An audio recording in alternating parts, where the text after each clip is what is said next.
D Y Chandrachud पर आरोप और प्रत्यारोप का दौर शुरू हो गया है और इनके ऊपर बहुत सारे सवाल उठाए जा रहे हैं और लोगों का कहना है कि डीवाई चंद्रचूड़ ने लोगों के भरोसा पे खरा नहीं उतरा और इनका दिल दुखाया। इनके तमाम फैसलों पर उंगलियां उठ रही है और फैसलों पर सवाल उठ रहा है कि चीफ जस्टिस रहते हुए इन्होंने कोई भी ऐसा महत्वपूर्ण फैसला नहीं किया जो जनहित में हो। इन्होंने जो भी तमाम फैसले किए वो किसी न किसी रूप से सरकार का समर्थन कर रही थी या उसका सरकारी कनेक्शन था।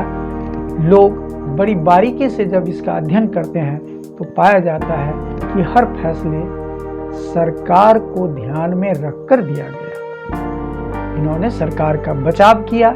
ऐसे तमाम मामले जो इनके सामने आए उस सब में यही बातें देखी गई है, चाहे वह इलेक्टोरल बॉन्ड की बात हो, चाहे पेगासस की सुनवाई हो। ने तमाम ऐसे फैसले दिए जो सरकार को किसी न किसी रूप में बचा रहा है। कहने के लिए इनकी टिप्पणियां बड़ी मशहूर होती है, टिप्पणियां तो बहुत जोरदार करते हैं, लेकिन धरातल पे कार्य शून्य है, सिफर है।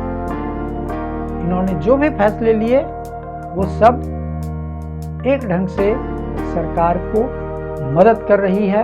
आम जनता के लिए इसमें कुछ भी नहीं है। अब बात ये रही कि लोगों का भरोसा क्यों टूटा, तो लोगों को इन पर भरोसा करने की जरूरत ही क्या थी। अरे जब से मोदी जी और उनके अलायंस की सरकार बनी है तब से किन बातों पर भरोसा करें। ये तो सरकार ही ऐसी है जो बड़ी बड़ी बातें करती रही है, लगातार जुमलेबाजी हुई है, लगातार बातें की गई है, बड़े बड़े फेंके गए हैं, सपने दिखाए गए, और जो सपने हैं जो हकीकत नहीं है उसका तो एक न एक दिन टूटना है। तो इसमें इतना बेचैन होने की क्या जरूरत है। और डीवाई चंद्रचूड़ ने भी वही काम किया जो मोदी राज में तमाम एजेंसियां कर रही है। अगर सच पूछा जाए तो कौन सी हमारी एजेंसी है जिस पे जनता का भरोसा है, कौन सी ऐसे विभाग है जिस पे जनता पूर्ण रूपेण विश्वास करती है कि वह जनता का सुनता है या जनता का कार्य करता है या जनता के फेवर में कुछ कर रहा हो। कोई भी एजेंसी हो, चाहे वो प्रेस हो, चाहे सरकारी विभाग हो, चाहे हमारा चुनाव आयोग हो, चाहे पुलिस की व्यवस्था हो, चाहे और सारी बातें, सिर्फ भ्रष्टाचार के अलावे कहीं कुछ दिखता ही। कौन सा ऐसा कार्य है जो बिना भ्रष्टाचार का हो जाता है। हम किस पर भरोसा करें। तो अगर डीवाई चंद्रचूड़ हमारे भरोसे पे खड़ा नहीं उतरा तो कौन सा बुरा हो गया। ये तो इस अमृत काल की सबसे बड़ी देन है जो सारे भ्रष्टाचारी लोग मिलकर के देश को चला रहे हैं। सारे भ्रष्टाचार में लिप्त लोग एक तरफ इकट्ठे हो रहे हैं।